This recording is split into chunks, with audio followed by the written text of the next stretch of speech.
Assalamualaikum warahmatullahi wabarakatuh. Perkenalkan, nama saya Khairul Anissa, NIM 1927042015. Baik, pada video kali ini di sini saya akan menjelaskan tentang rancangan percobaan. Rancangan percobaan adalah kajian yang mengenai penentuan kerangka dasar kegiatan pengumpulan informasi terhadap objek yang memiliki variasi berdasarkan prinsip-prinsip statistika. Bidang ini merupakan salah satu cabang yang penting dalam statistika inferensial dan diajarkan di banyak cabang ilmu pengetahuan di perguruan tinggi karena berkaitan dengan erat dengan pelaksanaan rancangan percobaan atau eksperimen. Yang pertama, klasifikasi rancangan percobaan. Ada 3 bentuk rancangan percobaan sebagai berikut. Yang pertama, rancangan perlakuan. Yang kedua, rancangan lingkungan. Yang ketiga, rancangan respon dan pengukuran. Nah, yang pertama, rancangan perlakuan. Rancangan perlakuan merupakan rancangan yang berkaitan dengan bagaimana perlakuan-perlakuan tersebut dibentuk dari 1 faktor, 2 faktor, atau lebih.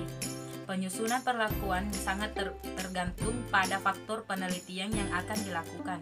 Berikut ini contoh dari rancangan perlakuan. Yang pertama, penggunaan beberapa varietas bahan baku. Yang kedua, pengemasan dengan beberapa jenis bahan pengemas. Yang ketiga, pengeringan pada beberapa suhu lama pengeringan. Yang keempat, penambahan beberapa bahan tambahan dan pada konsentrasi, misalnya bahan pengawet. Kemudian yang kedua, rancangan lingkungan. Rancangan lingkungan merupakan rancangan yang berkaitan dengan bagaimana perlakuan-perlakuan tersebut ditetapkan pada unit-unit percobaan. Penetapan perlakuan pada unit percobaan dapat diacak secara langsung terhadap seluruh unit percobaan atau bisa juga diacak pada setiap blok yang digunakan dalam penelitian. Contoh dari rancangan lingkungan yang pertama, pengaturan suhu penyimpanan untuk berbagai sampel produk. Yang kedua, pengolahan dan penyiapan bahan baku yang digunakan. Yang ketiga, rancangan respon dan pengukuran. Rancangan respon dan pengukuran adalah berkaitan dengan bagaimana respon percobaan diukur dari unit-unit percobaan yang diteliti. Kemudian berikut ini contoh dari rancangan respon dan pengukuran. Yang pertama, pengukuran respon kadar air hasil pengeringan bahan baku atau metode oven. Yang kedua, pengukuran respon antioksidan makanan atau minuman fungsional. Yang ketiga, pengukuran respon jumlah mikroba pada sampel. Kemudian, berikut ini saya akan menjelaskan bagaimana peubah pada rancangan percobaan. Ada 3 peubah dalam rancangan percobaan penelitian. Yang pertama, peubah bebas atau peubah tetap. Yang kedua, peubah tak bebas atau peubah terikat. Yang ketiga, peubah kontrol atau kontroler variabel. Yang pertama, peubah bebas atau peubah tetap adalah sejumlah gejala atau faktor atau unsur yang menentukan, mempengaruhi ada atau munculnya gejala respon penelitian.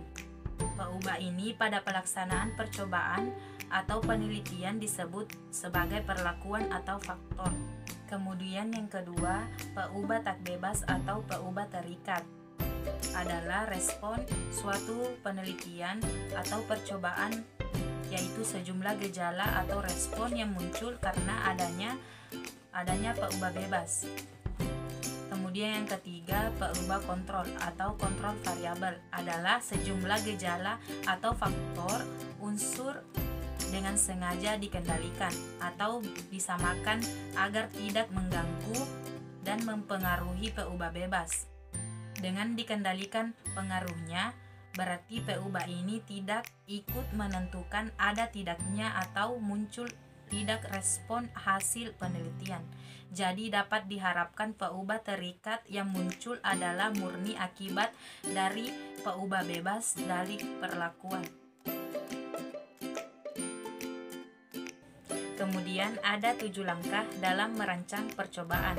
Yang pertama, mengenal dan menyatakan masalah atau tujuan percobaan. Yang kedua, memilih faktor-faktor, taraf, dan rentang. Yang ketiga, menentukan respon. Yang keempat, memilih rancangan percobaan. Yang kelima, melakukan percobaan. Yang keenam, analisis data statistik. Yang ketujuh, menyimpulkan dan merekomendasi. Itulah video penjelasan mengenai rancangan percobaan. Sekian dan terima kasih. Assalamualaikum warahmatullahi wabarakatuh.